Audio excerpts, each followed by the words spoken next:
Assalamualaikum warahmatullahi wabarakatuh. Waalaikumsalam warahmatullahi wabarakatuh.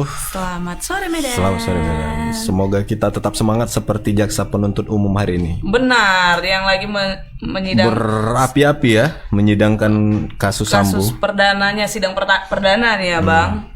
Tapi Verdi Sambo udah siap. Tinggal Dan PC. akan disidang ulang pada hari Kamis nanti. Saat ini sedang berlangsung sidangnya PC. Kalau tidak salah setelah PC Kuat Maruf. Aku jadi hakim lagi nih. Tadi mungkin ada juga curi-curi start curi-curi angin. Dan kalau tidak salah ya, kalau saya salah saya minta maaf. Saya kan menyaksikan sidangnya juga nih, ngikutin kan Bang, ngeliatin Verdi Sambo nih tadi ya, sempat menguap beliau, terus juga kayak kena zoom sama kamera langsung dia kayak gini, dia besok nampak gini-gini. Berat kali dia menahan ngantuk itu ya. Iya, kalau udah pula panjang-panjang kali JPU bacain dakwaan dari dari detail ya. Dari penasihat hukum Verdi Sambonya juga ngeri kali pembelaannya. Wow ya, luar biasa, sangat luar biasa. Tapi saya suka penutup dari JPU di akhir sidang Verdi Sambo tadi. Cuman nonton aja lah kalau kalian ya. penasaran. Dan ini apa ya, kepuasan publik juga ya, bisa menyaksikan langsung secara live. Kebijakan yang sangat baik ya Bang, dibuat sidang secara live seperti hari ini. Baiklah Tribuners, kita menyimpang sedikit nih ngebahas tentang sidang yang sedang viral dan luar biasa di media sosial ya. Seperti biasa, selama sore Medan kita akan membahas 3 berita menarik hari ini. Tentunya tidak ada Verdi Sambo. Kalau menonton Verdi Sambo setelah ini. Iya, ini dulu lah prioritas karena ini beritanya lokal, juga menarik. Sekitar kita. Ini yang memang menyangkut paut kehidupan kita kan bersama. Karena Bang, berita pertama ini terjadi lagi. Apa itu? Biasa loh. Pemerintah ya lagi buat rapat paripurna tentang rancangan anggaran pendapatan belanja daerah Medan, tapi banyak kursi yang kosong. Kursi anggota dewan yang kosong. Benar. Kemarin jadi rapatnya hari ini. Hari ini terulang lagi. Iya, kemarin yang pernah terjadi juga yang bawain beritanya kita juga nih di Selamat Sore Medan kan. Mulutku juga kemarin udah jahat, rupanya terjadi lagi. Cuman kali ini tidak dihadiri oleh Bapak Wali Kota Medan Bobi Nasution, tapi diwakilkan oleh Wakil Wali Kota. Kalau kemarin pas ada Pak Bobi, makanya agak-agak tapi kemarin kan didor-dorin kan, dimarahin istilahnya. Habis itu rapat lagi sedikit lengkap lah ya kan, walaupun nggak lengkap kali ya. Jadi banyak dari fraksi DPRD Medan nih yang tidak hadir bangku pertama loh Bang. Jadi yang hadir itu tidak lewat dari 10 orang aja.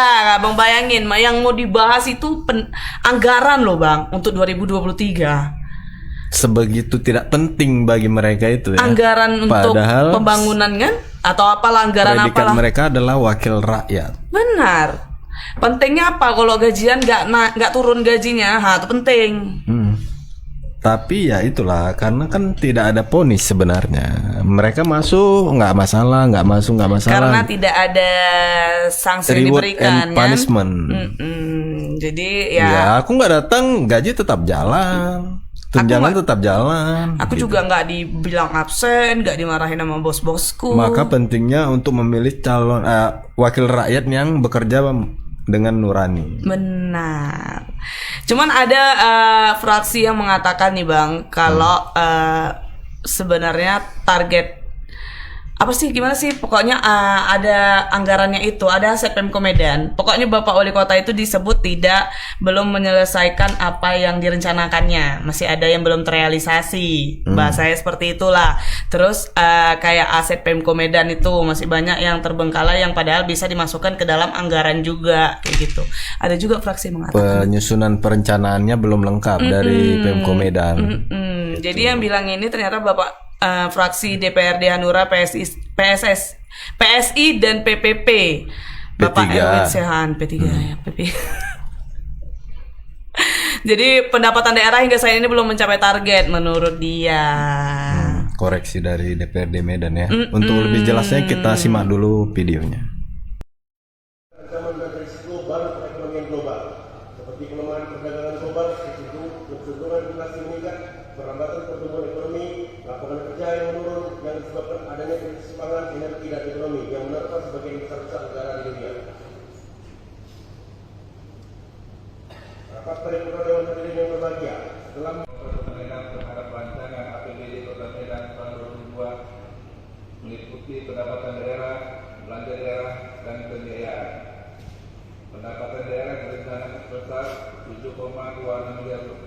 triliun lebih. Kami mencatat bahwa pada pos pendapatan asli daerah direncanakan naik sebesar 100.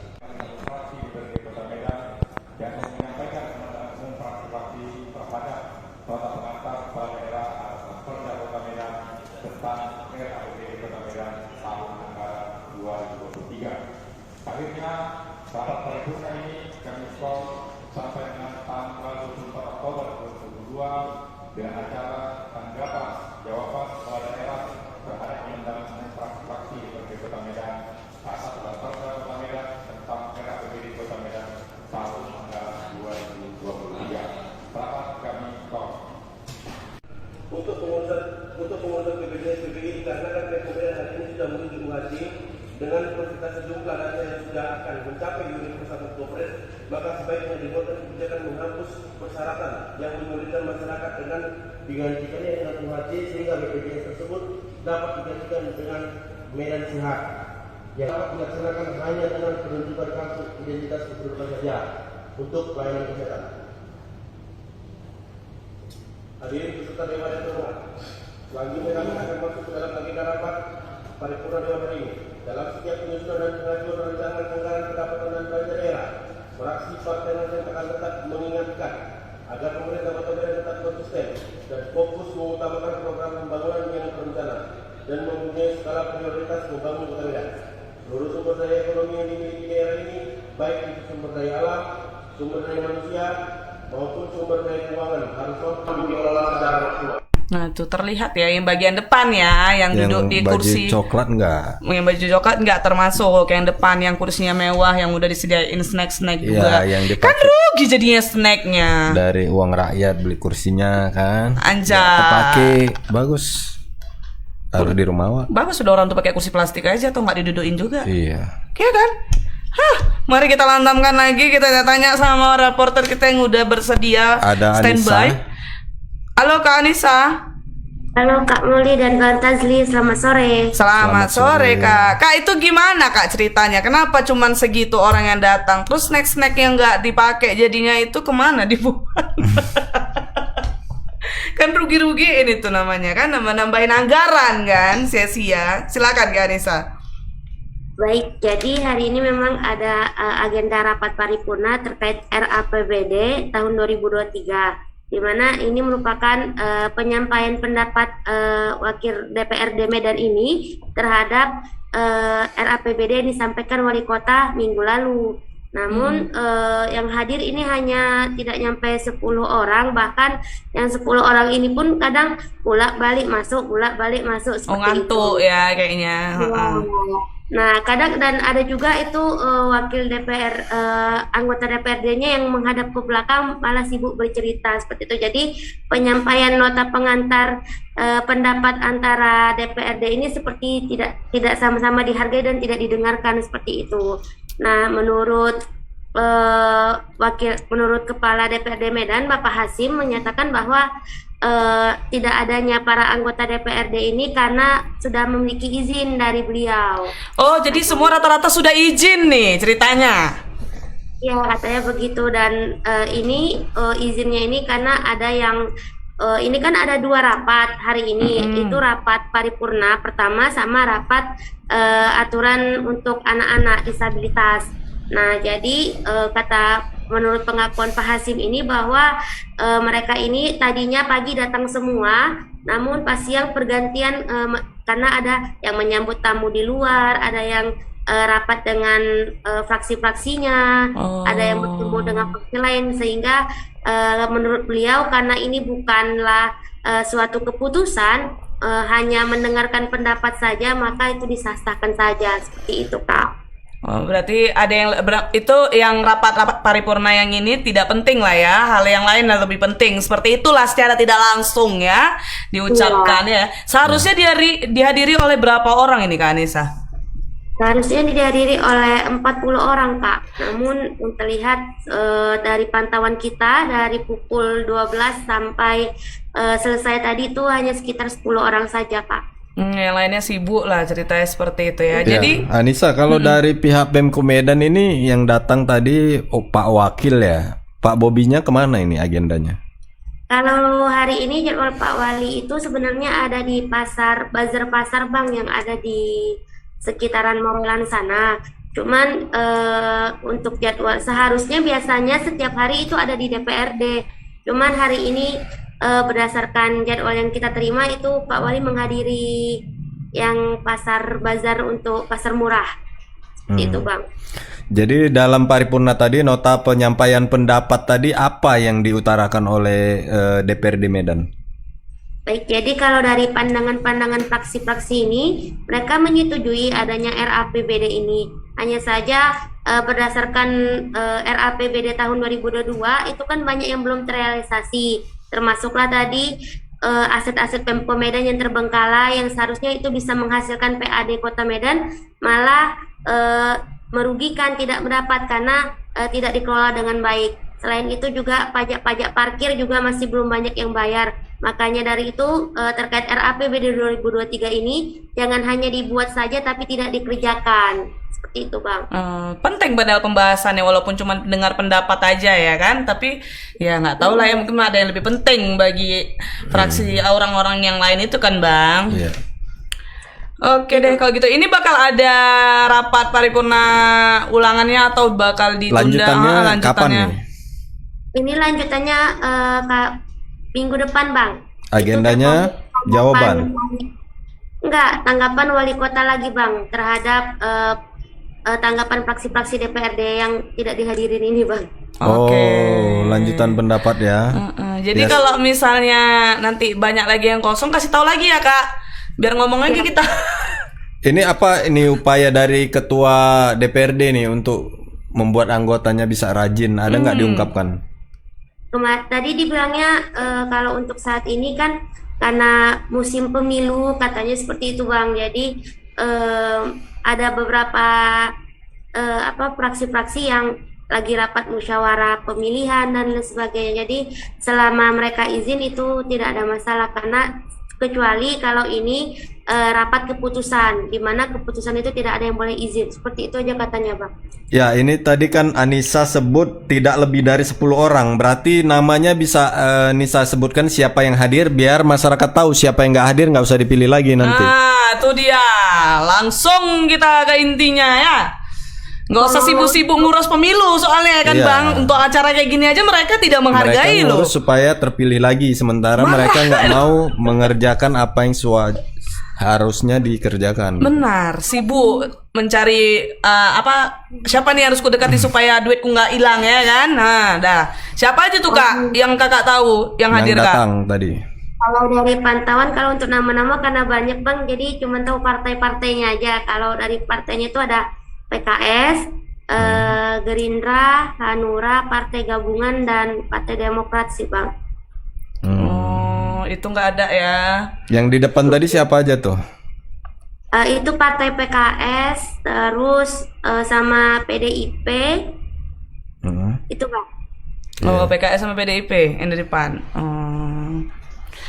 Baik, kalau gitu minggu depan kalau rapatnya lagi kosong lagi kasih tahu lagi ya Kak. Iya, dicatat nama yang hadir. Nanti mintakan daftar hadir itu siapa yang hadir, biar kita tahu. umumkan yang hadir ini.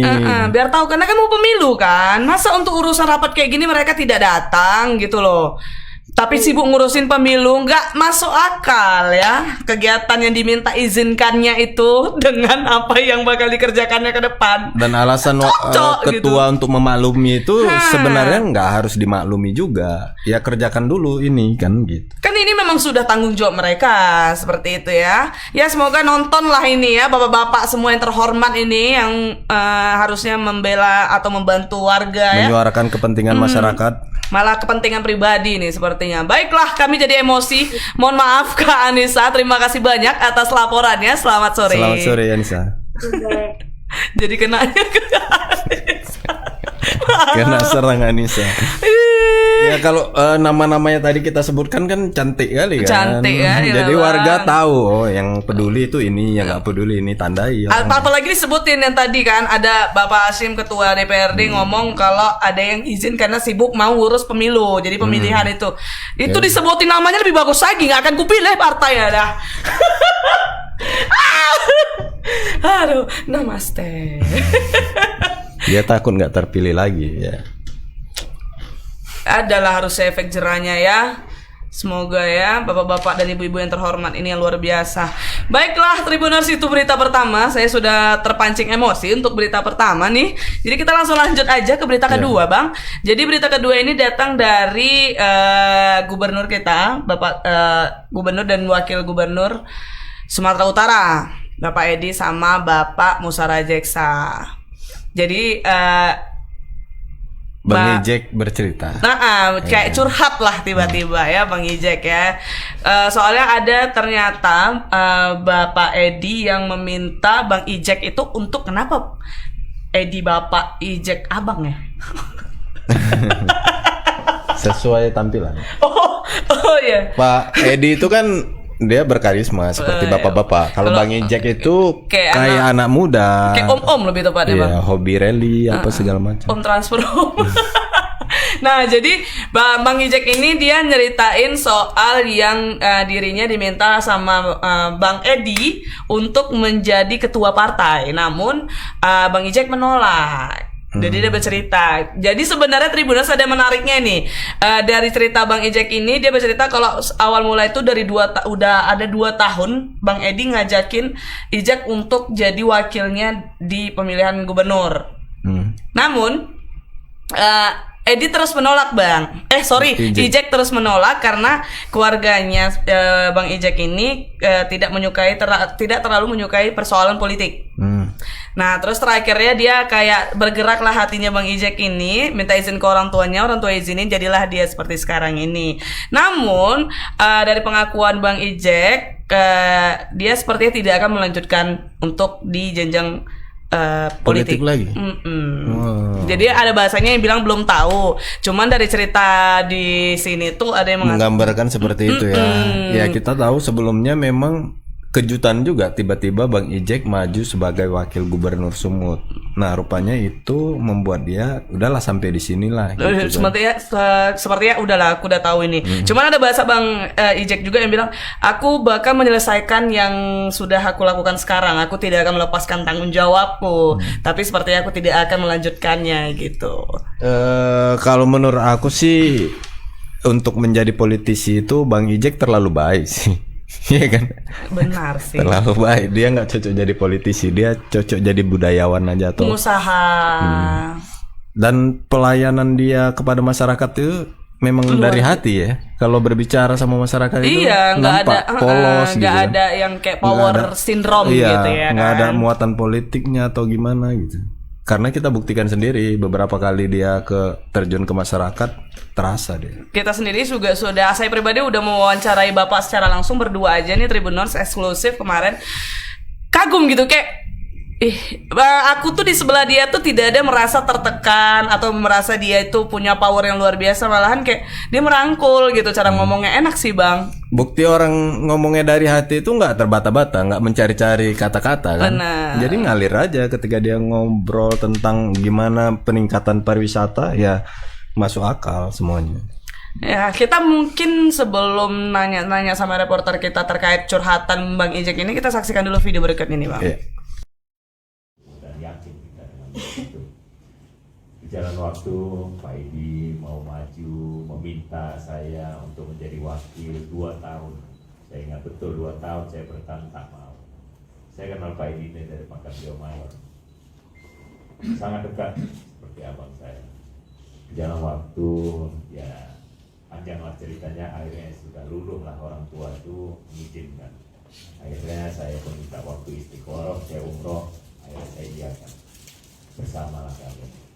Makanya pada waktu jadi ketua partai lagi saya bilang udah cukup lah jadi wakil gubernur ini pun tak ada waktu saya sama anak istri saya, perusahaan saya pun tak terurus, duit pun belum jelas ini dari mana datangnya. Akhirnya wakang mengurus partai berapa lagi, nanti beban lagi, waktu lagi. Saya bilang saya tak mau, abang saja lah yang jadi ketua partai, saya bilang begitu. Ini betul ini yang saya sampaikan, boleh mungkin kalau mana tahu Pak Edi lupa bisa jelaskan lagi depan beliau. Saya sampaikan sudahlah Bang, saya nggak ada waktu lagi. Dan saya pun tak punya cita-cita. Pemerintah sekarang udah masuk, bukan berarti saya mau mundur gitu. Saya bertanggung jawabkan dunia akhirat karena saya udah iakan, rakyat Sumatera Utara sudah mendukung, harus saya masuk ke dalam ini, bertanggung jawabkan waktu, tenaga, bisa berbuat. Jadi ketua partai nggak. Sampai saya bilang abang saja, saya ini nomor 2. Nanti jadi fitnah, dibilang saya mau maju, nanti pecah hubungan kita. Abang saja, abang gubernur, saya wakil, tak cocok saya jadi ketua partai, tidak usah ijek aja. Abang sudah tua, jadi masih panjang umur, ijek saja. Jadi ketua partai, jangan bang, nanti kita digosok-gosok orang jadi tantang. Enggak lah, ijek aja. Kita kan udah kayak suami istri, mana ada yang disahkan kita lagi. Ijek udah kayak Ini maksud saya ini kan biar kita paham dalam berpolitik itu tak mesti memutuskan silaturahmi. Saya itu yang saya kedepankan. Saya tak mau gara-gara urusan dunia ini putus silaturahmi. Karena dididik dari agama kita Islam, silaturahmi itu yang paling dibenci sama Allah kalau kita putus silaturahmi. Jadi sampai begitulah. Jadi akhirnya yang menjadi ketua partai. Tak enak juga ini, beban. Karena saya bilang tadi tak punya cita-cita politik, cita-cita saya menjadi pengusaha sukses, banyak uang, bisa bantu orang banyak. Nah itu curhat ya Bang Edi ya. Kayak Bang Edi, Bang Ijek. Kayak manusia pada umumnya, dia nggak mau ribet-ribet, nggak mau uang habis untuk partai. Ya dia mau menikmati waktu-waktunya bersama keluarga, anak dan cucunya. Ya, kita langsung aja tanya lebih detailnya nih, seperti apa sih sebenarnya obrolan Pak Ijek tadi. Sudah ada Hani di sana, di sini. Halo Hani. Halo, selamat sore Bang Tazli dan Kak Moli. Selamat sore Kak Hani. Hani, mungkin bisa diceritakan ini dalam suasana apa dan apa ungkapan dari Bang Ijek ini?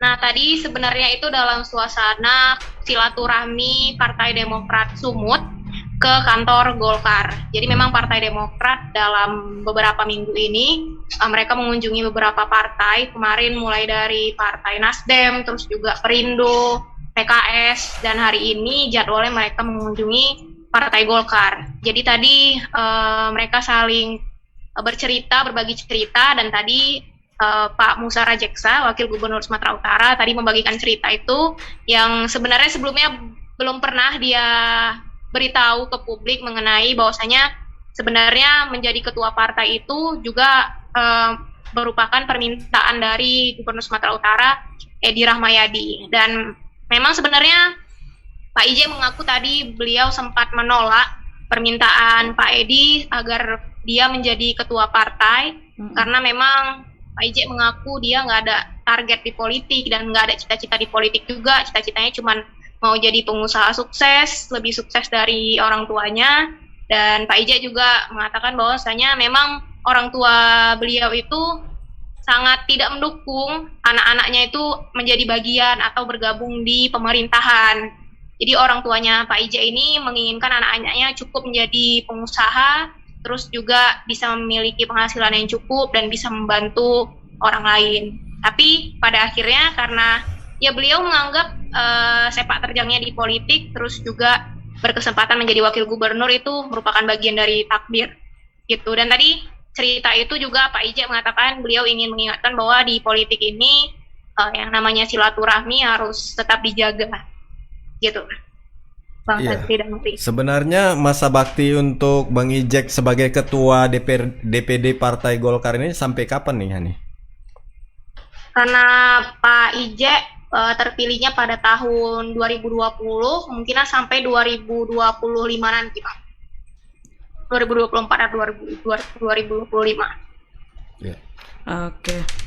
Terus tadi selain untuk menceritakan yang tadi, ada cerita apa lagi nih Kak Hani soal Bang Ijek di silaturahmi ini? Nah, tadi Pak Ijek juga sempat menceritakan bahwa dia juga sebenarnya udah berpikir kalau dia jadi ketua partai, pasti publik bakalan istilahnya berpikir bahwa antara Gubernur Edi dan Pak Musa Rajeksa itu pasti ada sedikit konflik gitu. Karena kalau misalnya sudah jadi ketua partai, pasti publik mengasumsikan dia pasti bakal ingin maju menjadi Gubernur Sumut di tahun 2024. Dan Pak Ijek menceritakan dia juga udah mengatakan hal ini kepada Pak Edi. Dia mengatakan dia takut nanti ada fitnah, terus juga banyak yang mengadu domba antara pihak Gubernur Edi dan Pak Musa Rajeksa, dan dia takut nanti di sana sini ada omongan-omongan yang nggak benar gitu kalau dia jadi ketua partai. Tapi Pak Edi mengatakan karena Pak IJ ini masih muda dan jauh di bawah Gubernur Edi Rahmayadi, jadi dia mengatakan ya udah, IJ masih lebih muda daripada Pak Edi ini, dan dia mengatakan karirnya Pak IJ masih bisa berkembang lebih jauh dibandingkan dengan Pak Edi. Dan terakhir Pak IJ mengiyakan, dan Pak IJ pada saat itu juga mengatakan Gubernur Edi mengatakan nggak mungkin kita bisa dipisahkan oleh omongan-omongan nggak benar orang di luar karena kita udah seperti suami istri. Pak Gubernur Edi mengatakan hal itu karena memang beberapa waktu lalu Gubernur Edi Rahmayadi pada saat kami tanyakan mengenai isu perpecahan antara dia dengan Golkar dan juga dia dengan Pak IJ, Pak Edi juga sempat mengatakan bahwasanya antara gubernur dan wakil gubernur itu memang seperti suami istri dan nggak bisa dipisahkan. Mereka juga saling berbagi tugas. Jika hari ini gubernur mengurusi hal yang lain, Pak Musa Rajeksa atau wakilnya mengurusi hal yang juga sama tentang kepentingan pemerintahan dan masyarakat Sumut. Begitu, Bang Tazli dan Kak Molly. Oke deh kalau gitu. Dari Partai Demokrat yang hadir siapa nih pada silaturahmi ini? Apa yang disampaikan mereka? Yang tadi hadir Ketua DPD Partai Demokrat Sumut, Pak Lokot Nasution, terus juga Sekretaris DPD Demokrat Sumut, Pak Yuda, dan juga segenap pengurus DPD Demokrat Sumut. Dan kebetulan memang Partai Demokrat sekitar 3 minggu yang lalu mereka sudah meresmikan sekretariat atau kantor DPD Demokrat Sumut, dan itu tepat di seberang Golkar. Iya. Jadi mereka tadi keren kantornya kayak bersaing gitu ya. Tinggal nyebrang ke kantor Demokrat, dan tadi ada sekitar 20-an orang dari DPD Demokrat. Dan tadi Pak Lokot juga menyampaikan bahwa mereka belum berpikir atau belum merencanakan terkait pemilihan gubernur, khususnya di pemilihan kepala daerah tahun 2024, karena mereka juga termasuk salah satu partai yang mengusung pasangan Edi Rahmayadi Musa Rajeksa atau Eramas pada Pilgub 2018 lalu. Jadi tadi Pak Lokot mengatakan mereka masih ingin mengawal pemerintahan Edi Rahmayadi dan Musa Rajeksa, dan mereka masih akan mendukung agar pasangan Eramas ini bisa mencapai visi dan misinya yang mereka sampaikan ke publik pada Pilkada 2018 lalu. Gitu, Bang. Oke, baik. Terima kasih Hani laporannya. Selamat bertugas kembali. Selamat sore Hani. Selamat sore Kak Molly dan Bang Tazli. Kalau ngomong politik kita agak ngantuk ya. Pusing. Apalagi tapi kalau dengar sidang Verdi Sambo enggak sih, Bang? Tapi menarik ya, tapi ya ternyata curhatan Bang Ijek ini ya. Iya. Tak disangka-sangka. Rupanya dia bercerita tentang yang kemarin waktu sebelum jadi ketua partai. Jadi ternyata itu bukanlah keinginannya, namun permintaan dari Bapak Edi. Dan itu sekaligus membantah ada rumor-rumor yang berkembang bahwasannya Bang Edi sama Bang Ijek sama Pak Edi itu nggak cocok. Ada gesekan ya. Ada gesekan. Ternyata dia menyatakan sendiri bahwasannya baik-baik aja. Baik-baik. Cuman ya istilahnya mereka wakil dan gubernur, Bang. Kalau baik-baik saja dan tidak pun ngapain diumbar-umbar gitu loh. Oh iya. Bener nggak sih? Biar aja masyarakat yang menilai. Gitu. Jadi makin curiga. Ini yang bilang. Ya kita nggak tahu kan, cuman kan kayak dari ya sudahlah. Tapi aku mau nanya. Apa? Kemarin kan Bang Ijek bilang ini dalam jangka waktu berapa? 1 bulan jalan menuju Bukit Lawang harus sudah beres semua. Ya 1 bulan ya. Diberi waktu 1 bulan atau 3 bulan? Pokoknya dalam waktu dekat harus sudah beres. Berarti kan nggak sampai kayak setengah tahun tuh nggak sampai. Ada waktunya, tapi kita nggak ingat. Kalau nggak salah 1 bulan atau 3 bulan dia sebut ada bulannya gitu. Dan sampai saat ini kayaknya jalan menuju Bukit Lawang masih seperti rusak. itu. Kenapa tidak ada follow up-nya nih? Apa alasannya nih? Nggak Padahal mungkin kan? di situ ada Kadis PU, ada yang lain-lain lah, pejabat-pejabat stakeholder yang Tadi lain. ada di balik layar ini Bung Tas ini ngomong ya kalau mereka tidak ada gesekan, kadis-kadis itu tidak akan menyepelekan Bang Ijek sih tadi ada Iya, ngomong. Bang Ijek yang ngomong suruh bereskan, tapi sampai sekarang nggak beres-beres juga jalan ke Berarti Bukit kan Lawang. ada selek nih antara Bandel kali. Baiklah, Tribuners, kita lanjut ke berita ketiga. Jadi berita ketiga ini tentang bos judi online yang luar biasa, Bang. Jadi kan kabarnya kemarin udah berhasil ditangkap nih dia ya di Malaysia. Dan Polda Sumut nih kembali menyita aset milik bos judi online di Komplek Cemarasi, Kecamatan Pecusetuan, Kabupaten Deli Serdang pada hari Senin 17 Oktober 2022 kali ini. Jadi aset yang disita itu merupakan ruko milik A alias J, Komplek Cemara Asri. Penyitaan sesuai surat penetapan dari Pengadilan Negeri Lubuk Pakam tanggal 14 Oktober 2022. Jadi kabarnya juga, Bang, hari ini siapa? Si alias A itu siapa namanya, lupa. ABK ABK memang. Itu alias juga kan? alias Joni. Nggak bisa, Joni. nggak bisa namanya nama asli ya langsung. Apin BK. Jadi Apin BK ini dikabarkan hari ini dari Jakarta sedang OTW ke Medan. Oh iya, nggak jadi kemarin ya? Mulai dengar kabarnya hari ini. Ya kemarin udah sempat ditunggu-tunggu sama wartawan di Kuala Namu. Kena PHP. Biasa loh. Kapan wartawan nggak kena PHP? Memang beda ya kalau perlakuan misalnya jenderal gitu ditangkap kan, maskernya tuh dibukainnya pelan-pelan gitu. Kalau ABK kemarin tuh diturunkan gini, dia sekejut-kejut kan. Kenapa perlakuan beda-beda gitu ya? Jangan dibedakan.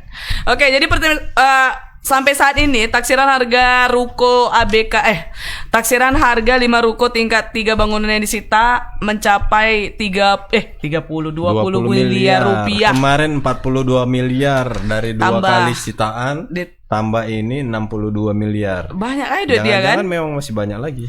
Jadi ini merupakan penyitaan aset yang ketiga kalinya. Sebelumnya pada tanggal 23 September polisi juga telah menyita, ini yang abang baca ya, 27. Maaf ya, Bang. Oh iya. Jadi sampai 68 miliar rupiah. Ada videonya, Tribuners, kita saksikan dulu video berikut ini.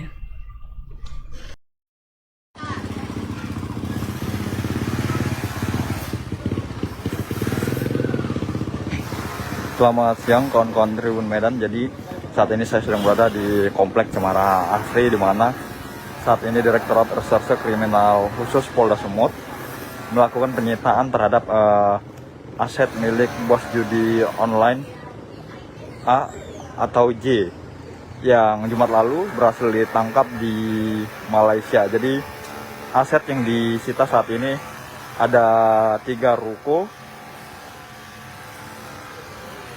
Ini sedang dipasangi garis polisi, dan sebelum dilakukan penyitaan ruko ini merupakan minimarket, dijadikan minimarket.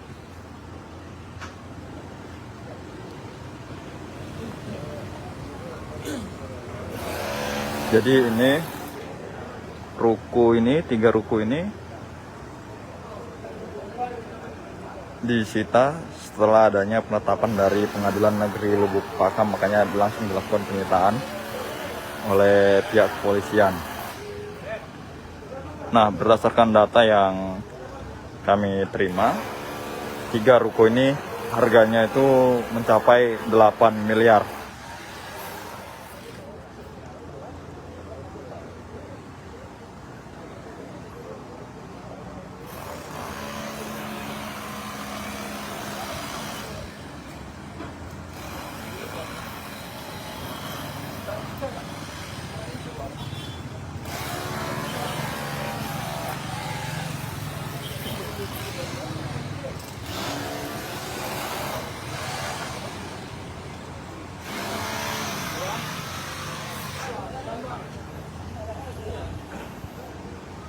Ya, ini jadi ada 3 ruko dengan kurang lebih ada 3 tingkat bangunan, tingkat 3 yang disita hari ini.